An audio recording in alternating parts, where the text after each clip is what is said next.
All right, let's jump right in. There's a fundamental mistake that a lot of us make. We see what's right in front of us and we just assume it's the whole story. But what if I told you there are two completely different ways of seeing the world? And most of us are only using one of them.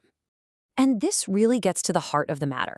How can two experts look at the very same problem and come to wildly different conclusions? It's not just about opinions. It's like they're running two different operating systems in their brain. One sees a random collection of problems, while the other sees a single story, a process unfolding over time. So, on one hand, you've got a perspective that treats every single issue as separate and distinct. And on the other hand, you have a view that sees every symptom as just another clue, a single frame in a much, much larger movie. And believe me, this difference in perspective changes absolutely everything. To really make this hit home, let's walk through a fascinating case study from our source material. It just perfectly highlights the split in how we think.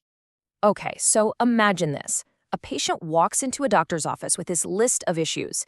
They're under a lot of emotional pressure, they've got tightness in their chest, they feel bloated after they eat, and they just can't sleep because their mind is racing. At first glance, this looks like four totally separate problems, right? So the first doctor, what do? They go straight into what we're going to call snapshot mode. They isolate problem number one, chest tightness. It's a specific symptom, so it gets a specific, targeted solution.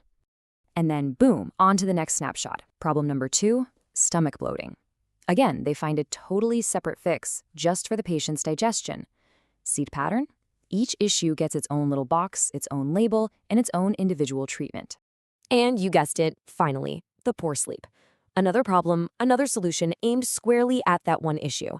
Now, this is a really common and honestly a very logical seeming approach. You take a big, complex problem, you break it down into smaller parts, and you solve them one by one. But here's the massive flaw in that thinking. This approach treats what you can see, the symptoms, but it never stops to ask why.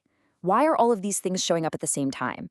You end up just chasing symptoms, basically putting out little fires all over the place, without ever finding the person who's starting them. But now, let's bring in a second doctor. They look at the exact same set of symptoms, but they see a movie, a causal chain. They see that the long-term emotional strain is the real culprit.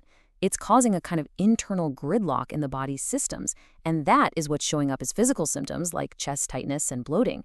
You see, it's not four separate problems, it's one single process unfolding. So let's make this official. Let's give these two perspectives some memorable names. We're going to call the first one snapshot thinking, because it sees the world as a static picture. And the second one we'll call process thinking, because it sees the world as a moving picture, a movie. Snapshot thinking is really rooted in what's known as formal logic. It's a way of thinking that loves clear definitions, categories, and labels. It essentially hits pause on the world, freezing a single moment in time so it can analyze it like a static photograph. And look, this is incredibly useful for creating clarity and sorting through information. Process thinking, on the other hand, is a whole different ballgame. It's rooted in something called dialectical logic. This way of thinking is all about how things change and connect and interact over time. It never freezes the frame. Instead, it's constantly asking, how did we get to this point? And maybe more importantly, where is this all headed? It sees everything as part of a dynamic, interconnected movie. So why is this distinction so critical? Well, it's because one of these ways of thinking just happens to be a much more accurate reflection of how the world actually works. And this quote from the source material just nails it. We love to put things in neat boxes with clear labels, but reality, it isn't a collection of static items on a shelf. It's messy, it's fluid, and it's always, always changing. Our thinking needs a way to keep up with that. So the big idea here, the really deep argument, is that the natural state of the world, of our bodies, of our jobs, of our lives, is one of continuous transformation.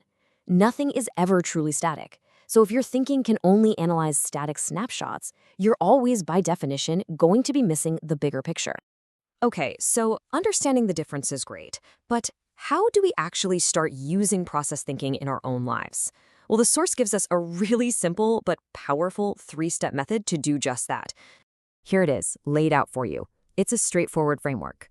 Step 1, connect the dots. Step 2, find the axis. And step 3, judge the trend. Together, these 3 steps give you a toolkit for shifting your perception away from isolated facts and towards a dynamic story. So let's quickly break that down. Connecting the dots, this is where you fight that urge to see separate problems and instead look for the single underlying thread that links them all together. Then, finding the axis. This is about identifying the main force that's driving the whole process, the engine of the story, so to speak. And finally, judging the trend means figuring out where that story is going. Is the situation getting better? Is it getting worse? Or is it changing into something new entirely? So when you really boil it all down, what we're talking about here isn't just about accumulating more knowledge or more facts.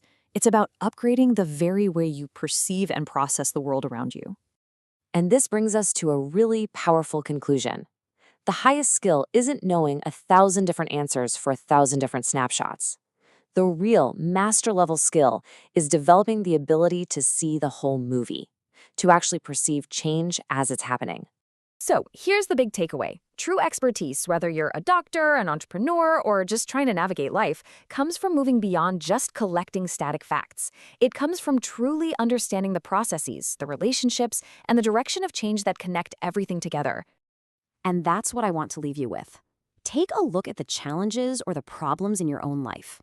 Which ones have you been treating as isolated snapshots, when they just might, be key scenes in a much larger, interconnected movie that's just waiting to be understood?